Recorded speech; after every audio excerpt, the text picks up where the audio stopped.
Mata dadu itu kan ada 6 kan. Jadi berapa kemungkinan angka 1 yang keluar, berapa kemungkinan 2, 3, 4, 5, dan 6. Gitu juga koin. Berapa kemungkinan dalam koin itu muncul gambar, berapa muncul angka. Nah, seperti itu. Biasanya kalau koin berapa? Seperdua ya. 1/2 kemungkinan munculnya gambar atau angka. Misalnya, berapakah peluang seorang anak yang sudah diimunisasi dengan BCG akan mendapatkan sakit TBC? Nah, itu juga. Kata-kata demikian sepertinya sudah biasa dalam kehidupan sehari-hari selama ini dan dalam permasalahan kesehatan masyarakat yang kita dapatkan. Ya. Kemudian, konsep probabilitas itu ada pandangan klasik, ada pandangan empiris, ada pandangan subjektif. Pandangan empiris inilah yang sering kita dapatkan sehari-hari sebenarnya. Kemudian, kalau klasik itu adalah intuitif. Biasanya kalau klasik itu adalah probabilitas yang kita secara intuisi aja, kita sudah meramalkan pada masa yang akan datang seperti apa pada saat ini. Nah, untuk bidang kesehatan biasanya kita mendapatkan probabilitas itu atau meramalkan untuk kemungkinan pada masa yang akan itu berdasarkan data epidemiologi sebelumnya. Makanya dalam perencanaan pelayanan kesehatan biasanya ada berdasarkan data epidemiologi. Ya. Nah, apa itu probabilitas? Sebentar. Apa itu probabilitas? Terlalu cepat betul ya. Apa itu probabilitas klasik atau intuisif? Ya. Dalam pandang klasik, probabilitas atau peluang adalah harga angka yang menunjukkan seberapa besar kemungkinan bahwa suatu peristiwa terjadi di antara keseluruhan peristiwa yang mungkin terjadi seperti biasa klasik. Sebuah mata uang logam mempunyai sisi 2 gambar dan angka. Kalau mata uang tersebut dilambungkan 1 kali, maka peluang untuk keluar sisi gambar adalah setengah, 1/2. Kemudian, bagaimana probabilitas empiris atau relatif? Dalam pandangan ini, probabilitas berdasarkan observasi atau pengalaman atau kejadian atau peristiwa yang telah terjadi. Jadi bukti kalau kita membuat latar belakang, ya, itu adalah data-data empiris, bukan data-data teori. Boleh data teori kita sebagai pembanding dari data empiris. Nah, di situ akan menjadi gap. Nah, gap itu akan menjadi masalah. Nah, itu latar belakang masalah yang kita membandingkan antara data-data empiris atau data-data yang kenyataan yang ada di tengah masyarakat dengan teori, ya, atau dengan misalnya cakupan yang harus ada. Misalnya di latar belakang itu ternyata kalau bidang kesehatan masyarakat saya ini misalnya ternyata imunisasi dasar itu tercapai cuma 80%. Itu real di tengah masyarakat berdasarkan observasi, pengalaman atau kejadian peristiwa yang telah terjadi atau berdasarkan laporan dari puskesmas misalnya. Tetapi sebenarnya dalam perencanaan targetnya harus 90-100% misalnya atau 98-100% imunisasi dasar cakupannya. Nah, itu akan menjadi suatu gap. Jadi di latar belakang sering kita menyatakan harus menampilkan data-data empiris. Baik. Contoh dari 10.000 hasil produksi 100 rusak.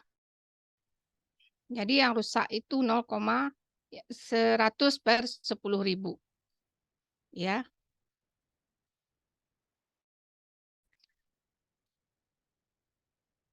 Baik, di sini kita melihat ada distribusi probabilitas. Nah, distribusi probabilitas ini ada frekuensi berupa persentase, ya, frekuensi dalam presentasi, ada kumulatif distribusi frekuensi dan ada persentase distribusi frekuensi. Nah, kalau kumulatif itu rasanya ini kita belajar statistik SMA dikumulatifkan. Kalau persentase Jumlah kasus tiap hari, misalnya kasus per hari pertama, hari kedua, 3, 4, sampai hari ke-15, frekuensinya hari pertama 3, kedua 3. Tunggu sebentar ya.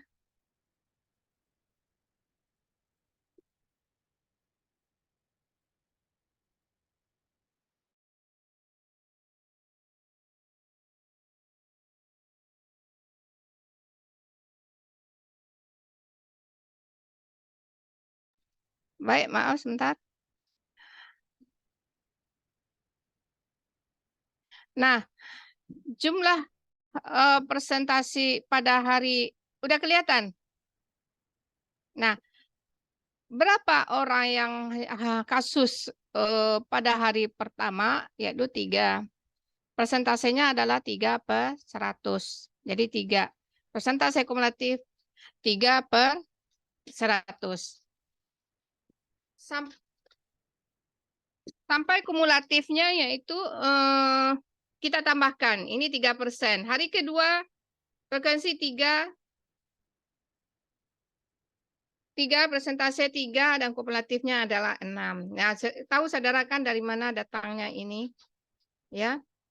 Ini 3 tambah 3, 3 tambah 3 jadi 6. 6 tambah 5 jadi 11. 11 tambah 15 jadi 26. Kumulatifnya 26 tambah 15, 41. 41 tambah 12 jadi 53. Dan berapa kumulatif pada hari ke-7? 53 tambah 9. Berapa kumulatif pada hari ke-14? Berapa? Persentase kumulatif pada hari ke-14.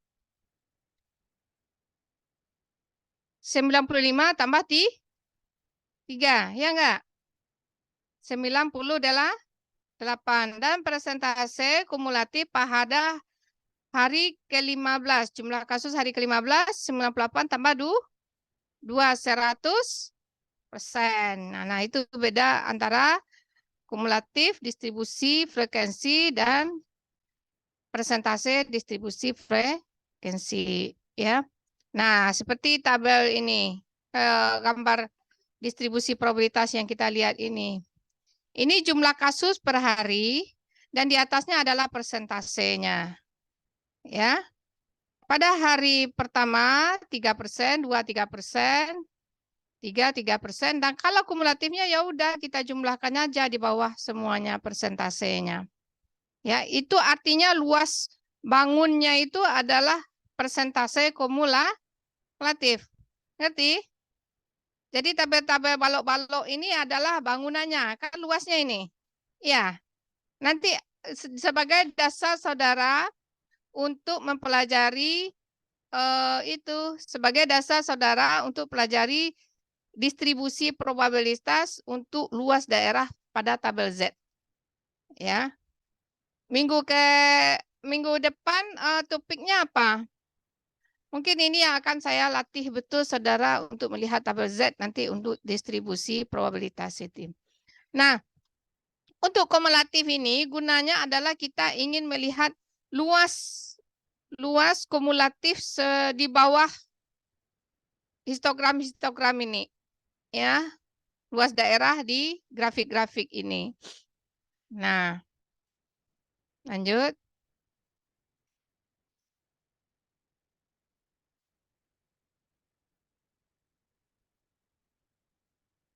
Nah, probabilitas rumah sakit menerima 5 kasus per hari, ya. Probabilitas rumah sakit menerima 5 kasus per hari atau PDF 5 sama dengan 15%. Nah, dari mana? Dari mana datangnya? Dari sini. Ya. Adalah dari tabel yang di bawahnya jumlah kasus 5, di atasnya berapa persen? 15. Ya. Berapa probabilitas rumah sakit menerima kecil 5 kasus per hari, CDF 5. Ya CDF 5 ya udah kita tambahkan tadi semuanya. Nah, kita tambahkan. Nah, kalau CDF 10 kita tambahkan dari 1 sampai 10. Berapa persen? Kalau CDF 5 pada hari kelima ya. Nah, CDF 5 kita tambahkan 1 sampai 5. Ngerti? Kecil dari 5. Ya. Nah, gitu. Itu juga. Kecil dari 10 per hari berapa? PDF 1 ditambah PDF 2, 3, 4, 5, sampai dengan PDF 10. Udah dijumlahkan semua persentasenya. Berapa ini? Udah kan? Ya. Jadi coba kita lihat dari awal tadi. Saya 10 berapa persen? 83 persen. Ya, karena kita tambahkan. Nah, jadi ada lagi probabilitas subjektif. Nah, probabilitas subjektif dalam pandangan subjektif, probabilitas ditentukan oleh membuat pernyataan. Seorang direktur rumah sakit menyatakan keyakinannya 90% bahwa rumah sakit yang dipimpinnya akan dapat mulai swadana atau break even point 5 tahun ke depan. Bahwa dia bisa membiayai perusahaannya atau rumah sakitnya 5 tahun ke depan. Dengan keyakinan 90%. Kebenaran dari probabilitas subjektif ini sangat tergantung kepada orang yang menentukannya. Ya. Nah, kita lanjut kepada distribusi probabilitas. Yang pertama adalah macam-macam binomial, Poisson, normal, student, chi-square, dan Fisher F. Nah, yang akan kita pelajari sekarang adalah distribusi normal. Ya, distribusi normal. 1, 2, 4, 5, 6 ini harus saudara pelajari sendiri. Nah, sekarang kita masuk distribusi normal. Pernah dengar nak bahwa nilai saudara berdistribusi normal? Artinya apa? Artinya apa? Nilai kita berdistribusi normal. Artinya nilai A dengan E itu sama yang mendapatkan. Ya.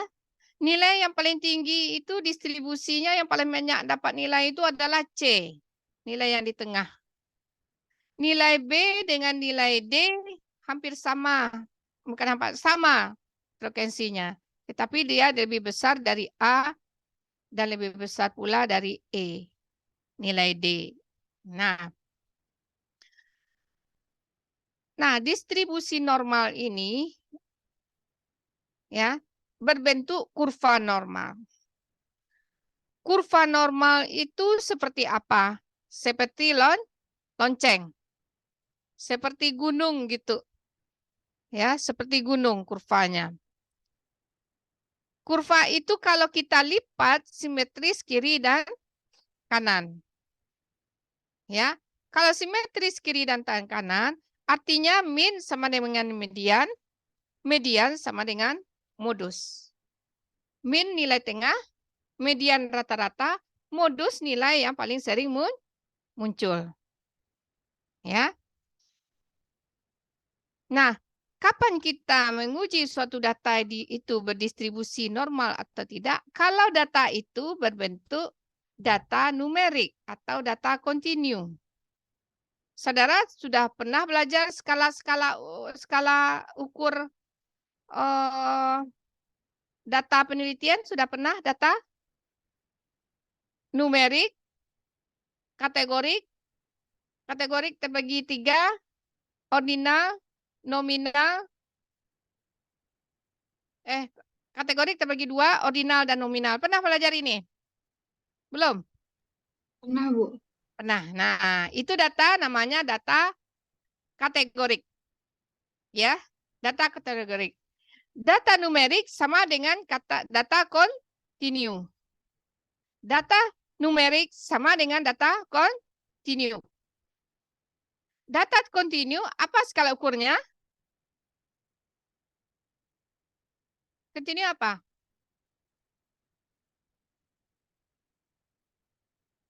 Interval dan rasio. Nah, dengar? Nah, jadi distribusi normal ini kita cuma berguna untuk data kontinu. Data kontinu sama dengan istilah sinonimnya adalah data numerik. Ya, data numerik.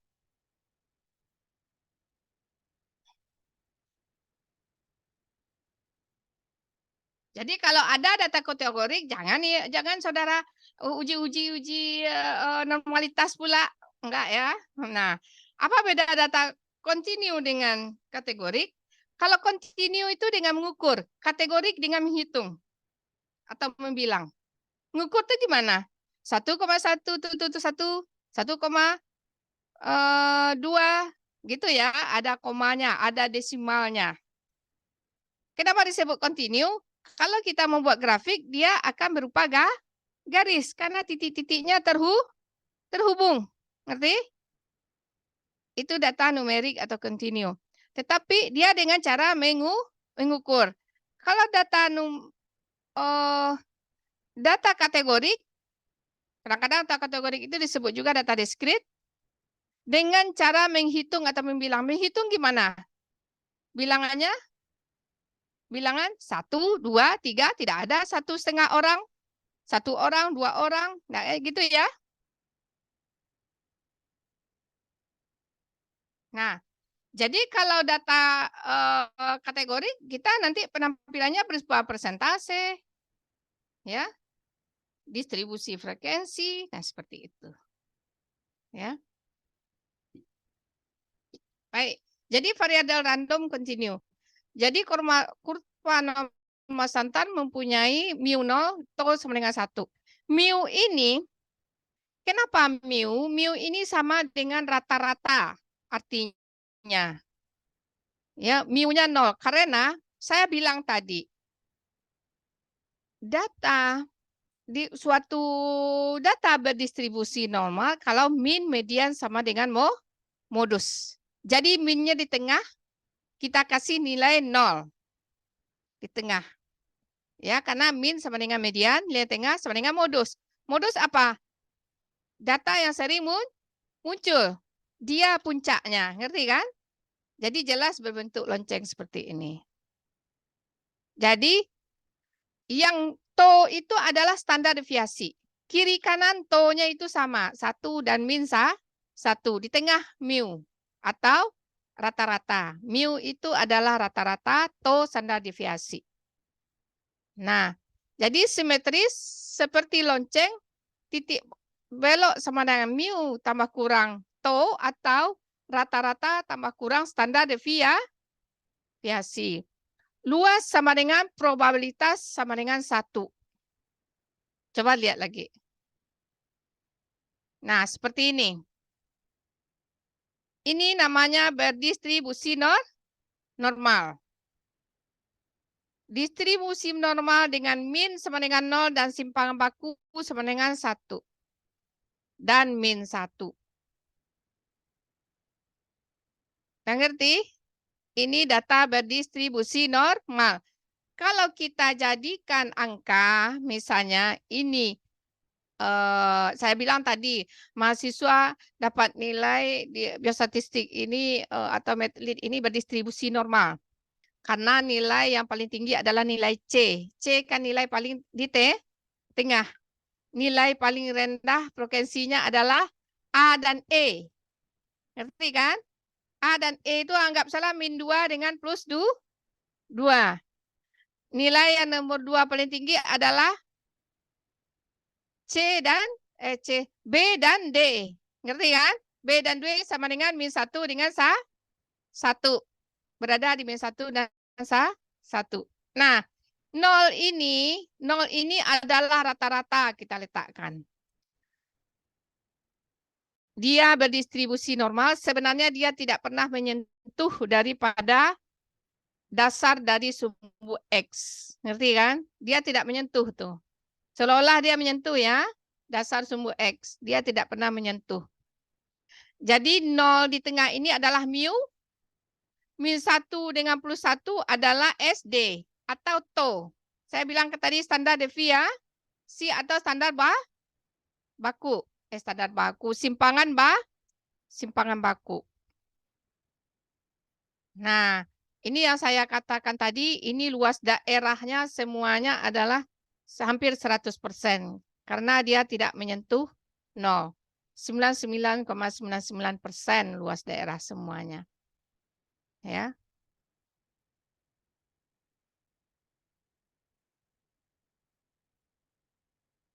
Nah, kalau kita melihat kurva normal, kita ingin mengetahui ya bagaimana luas daerah di bawah kurva. Ya. Bagaimana luas daerah di bawah kurva itu kita lihat berdasarkan ini. Baik, saya ulangi lagi ya. Nah, ini luasnya 99,99%. Ya. Nah, berapa luas daerah yang ke kiri dan ke kanan? Tentu hampir 50% yang kiri, 50% yang ke kanan. Berapa luas daerah dari min 1 ke 1 plus 1, min 2 ke plus 2? Nah, kita lihat di sini.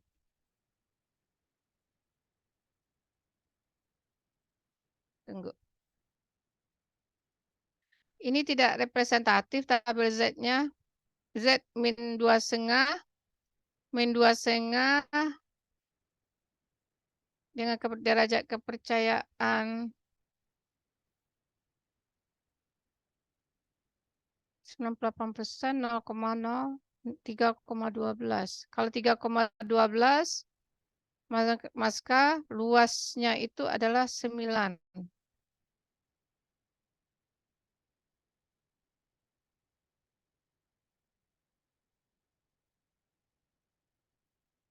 Dipersenkan 0,9%.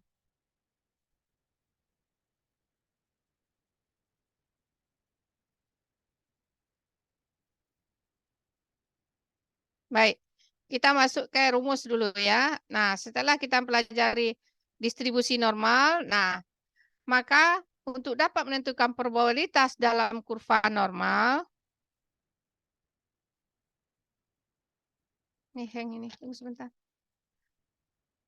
Untuk dapat menentukan probabilitas di dalam kurva normal umum, maka nilai yang akan dicari ditransformasikan dulu ke nilai kurva normal standar melalui transformasi Z, di mana deviasi relatif. Misalnya Z sama dengan X kurang mu per tau.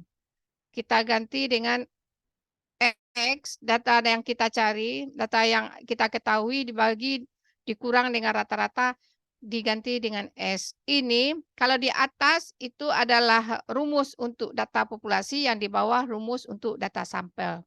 Jadi kita transformasikan ya. Jadi saudara kalau dalam biostatistik juga harus tahu simbol-simbol statistik untuk populasi dan untuk sampel. Nah, untuk populasi itu yang di atas, untuk sampel itu yang bawah. Kalau untuk populasi, kalau rata-rata simbolnya mu, kalau standar deviasi atau simpan baku simbolnya tau. Sebaliknya, untuk sampel, simbolnya adalah rata-ratanya X bar, standar deviasinya S. Ya. Baik, contoh soal. Seorang peneliti di laboratorium telah mengumpulkan data kolesterol darah dari 20.000 pasien di rumah sakit Ed selama 2 tahun. Dari hasil pengolahan data diketahui bahwa data tersebut menghasilkan sebaran simetris dengan rata-rata 180 mg per liter dengan simpangan baku 50 gram per liter. Hitunglah probabilitas seorang pasien dengan kadar kolesterol lebih besar dari 200 mg. Yang di tengah apa tadi? 180 miligram. Ya. Atau rata-rata X bar sama dengan 180. Simpangan baku 50. Yang ditanya berapa probabilitas pasien dengan kadar kolesterol lebih besar dari 200. Caranya seperti ini. 200 kurang 180 dibagi 50 sama dengan 0,4. Nilai Z 0,4 adalah 0,1554. Jadi probabilitas seorang pasien dengan kadar kolesterol lebih besar dari 200 mg desiliter adalah 0,5 dikurang 0,115 sama dengan 34,46%. Saya yakin saudara tidak mengerti. Ya. Ya. Enggak apa-apa. Ya. Enggak apa-apa. Saya terangkan aja dulu. Ya. Nanti saya akan menerangkan di papan tulis. Insya Allah minggu depan saya nggak ada tutor lagi. Ya. Ulang lagi. Bagaimana di sini saya juga tidak bisa menulis ya. Jadi tadi buat kurvanya dulu. Kurva normalnya. Buat kurva normalnya.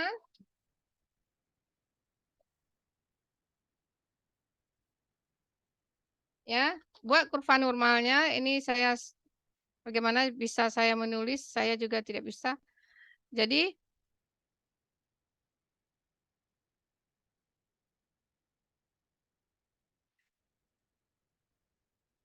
nah, di kurva normal itu yang di tengahnya apa? Rata-rata di tengah 180.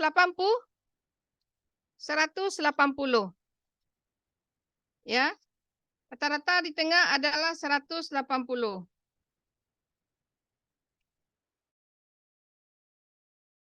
Ya. Rata-rata di tengah adalah 180. Standar deviasinya berapa? 50. Kemudian probabilitas seorang pasien dengan kadar kolesterol lebih besar dari 200 mg. 200 mg per desiliter itu terletak setelah 180 atau sebelum? Halo? Setelah, Bu. Setelah 180. Yang ditanya adalah berapa yang besar dari 200? Ini yang ditanya.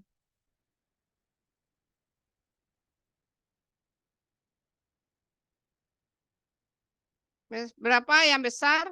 Hitunglah probabilitas yang besar dari 200.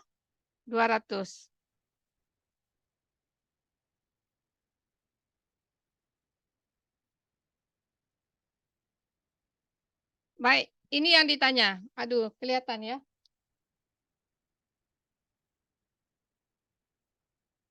Aduh, nggak kelihatan ya.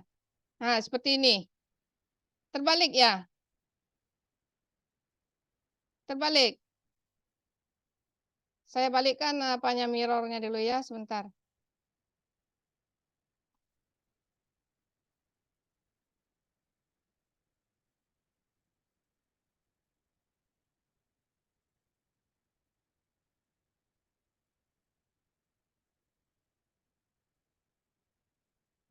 Nah, yang ditanya, yang di tengah adalah 180.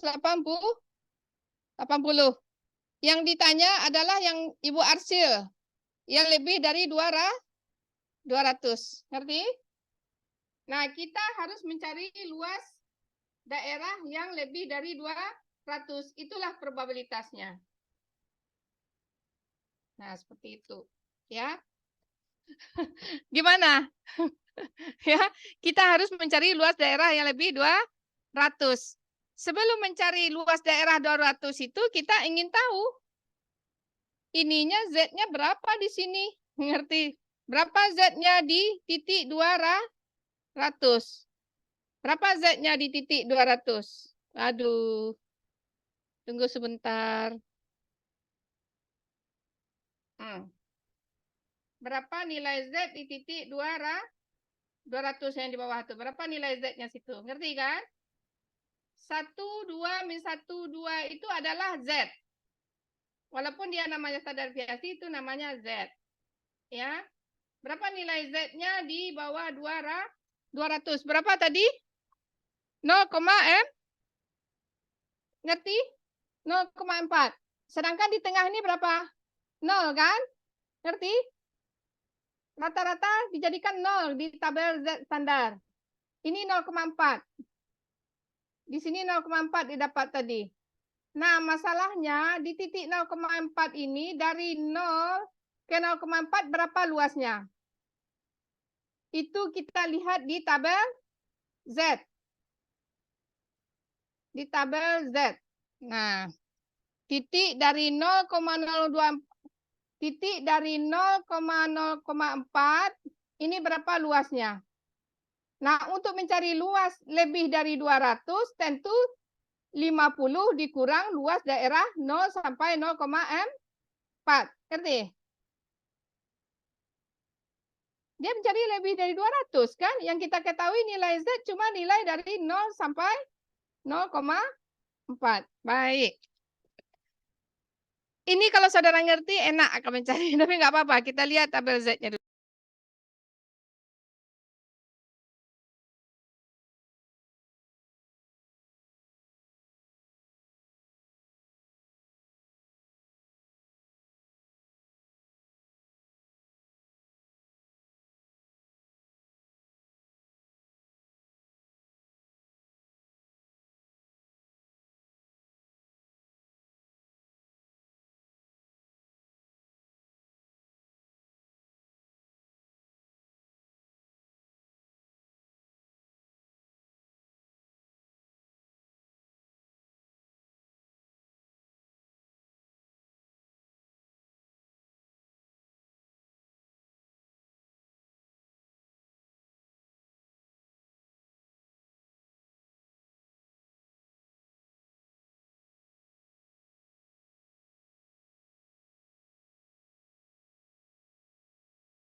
Baik, kita lanjut. Saya lihatkan tabel Z-nya ya.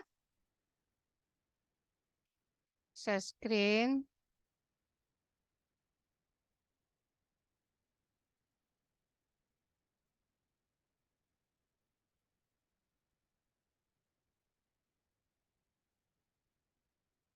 Udah kelihatan?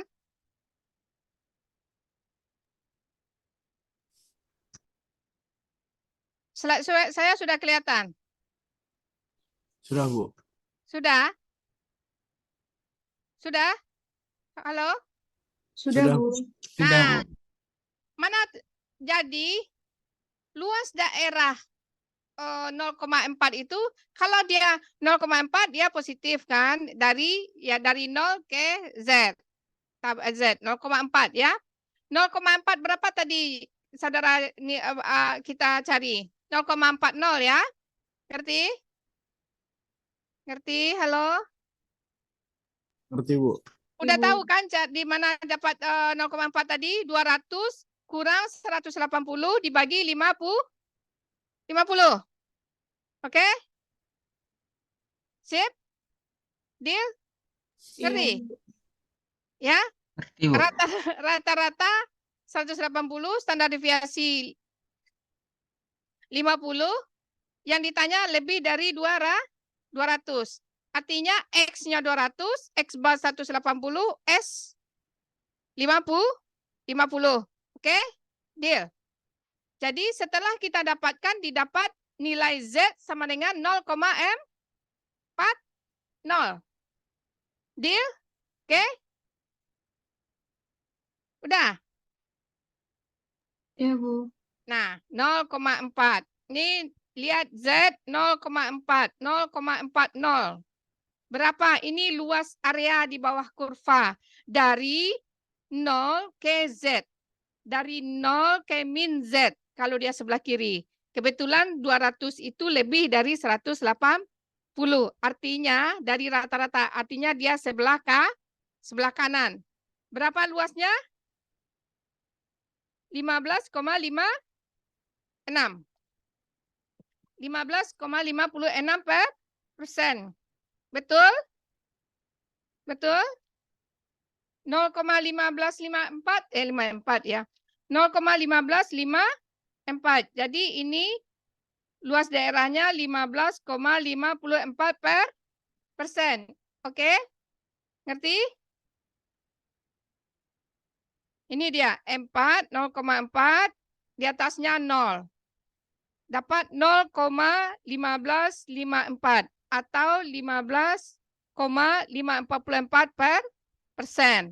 0,1554. Jadi luas daerah jadi artinya probabilitas orang yang mendapatkan nilai antara 180 sampai 220 adalah 15,54.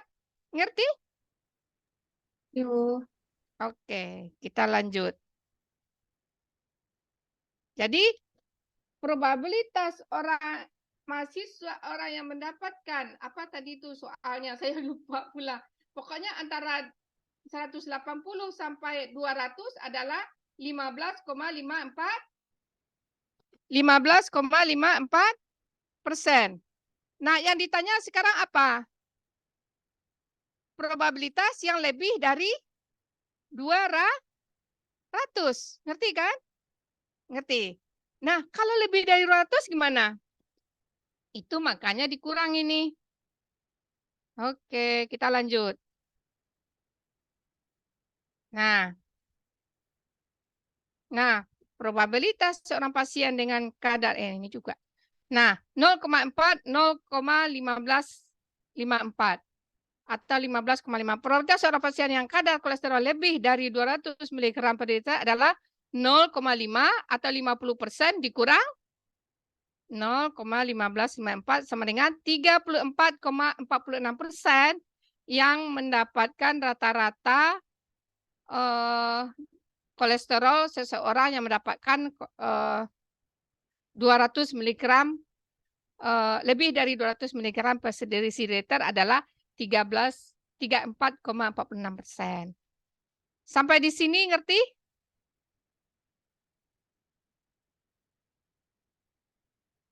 Nah, jadi yang kita dapatkan di distribusi Z itu adalah luas kurva dari 0 di tengah tadi ke kiri dan ke kanan. Kalau nilai Z-nya min itu ke kiri. Kalau nilai Z-nya plus itu ke kanan. Sudah ngerti? Anda sekarang ditanyanya lebih dari 200. Nah, luas daerah 0,1554 itu adalah luas daerah antara 180 dengan 200. Sekarang yang ditanya lebih dari 200. Nah, kita ulang lagi yang soal nomor 2. Ya. Ini saya langsung jawab nih, enak saudara nih. Nah, ini min 0,6. Nah, bagaimana probabilitas seorang pasien dengan kadar kolesterol kurang dari 150 mg per desiliter? Tentu 150 kurang 180 bagi 50 dapat min 0,6. Kita lihat lagi di tabel tadi. 0,6 berapa? 0,6. Ya, jangan min pula di sini. Dia tetap 0,6 berapa? 0,2257. Nah, 0,2257 itu artinya adalah, nah, 0,2257 itu artinya adalah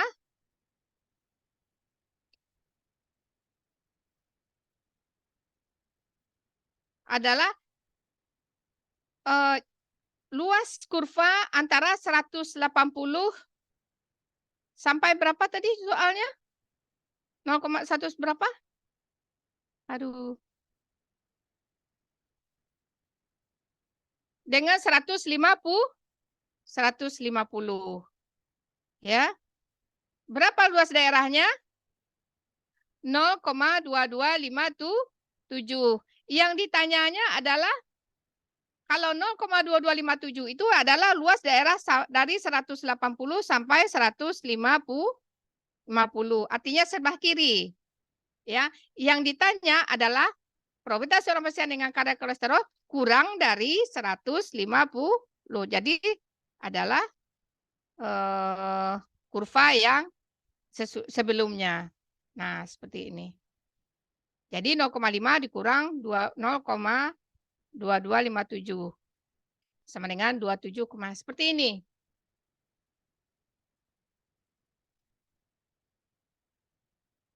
Nah, kan? Ya. Yang ini ditanya lagi. Aduh, yang ini. Tunggu sebentar ya.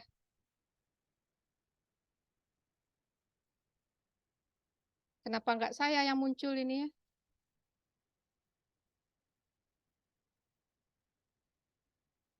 Nah, seperti ini.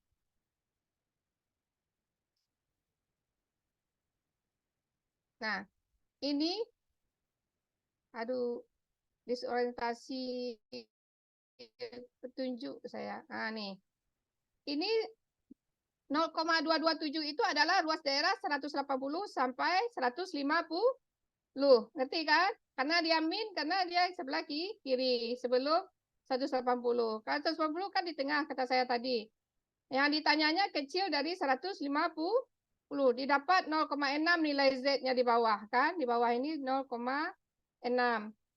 Nah, 0,2257 berapa tadi itu? Ya. Itu tuh ada luas daerah antara 150 dengan 150. Yang ditanya kecil dari 150. Harus kita kurang. Ya. Kedengaran suara saya? Nah, ngerti? Ya, nanti dibolak-balik aja soalnya seperti itu. Jadi saudara harus tabel Z itu banyak. Ini sudah saya masukkan ke slide-nya ya. Tidak aja tabel Z distribusi normal di internet. Wah, keluar dia. Ngerti? Baik, saya harus siap-siap ya.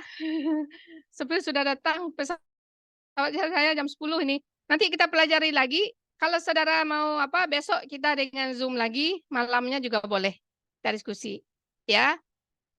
Oke. Sampai di sini dulu. Assalamualaikum warahmatullahi wabarakatuh. Tolong di screenshot Ketua.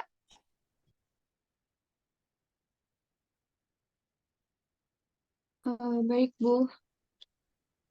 Oke, 1, 2, 3.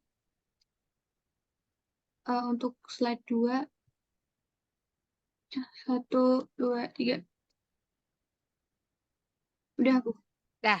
Sampai di sini dulu. Nanti saudara bisa berapa probabilitas antara 150 dengan 200 tadi. Kita tambahkan saja. Dia kiri kanan kan? 24, sekian ditambah berapa tadi? Antara 180 dengan 200. Berapa persen luasnya tadi? 15,54. Jadi 24 karena tambah 15,54. 30-an atau 40%. Ngerti kan? Kalau setelah dibuat gambar nanti saudara ngerti. Yang jelas 180 itu adalah di tengah. Karena nilai min, median, dan modus adalah di tengah. Makanya min dianggap 0. Kiri kanan dianggap min 1 dengan min 1 dengan plus 1. Itu Z. Tapi luas daerahnya dilihat di tabel. Oke? Insya Allah berkah walaupun cepat saudara akan mengerti karena contoh soalnya sudah ada, tabel Z-nya sudah bisa saudara ambil Di slide-nya juga sudah saya masukkan, diulang lagi masukkan tadi. Ya? Sudah? Kumpulkan pertanyaan nanti. Ya, sama saya. Sampai di sini dulu. Assalamualaikum warahmatullahi wabarakatuh. Waalaikumsalam.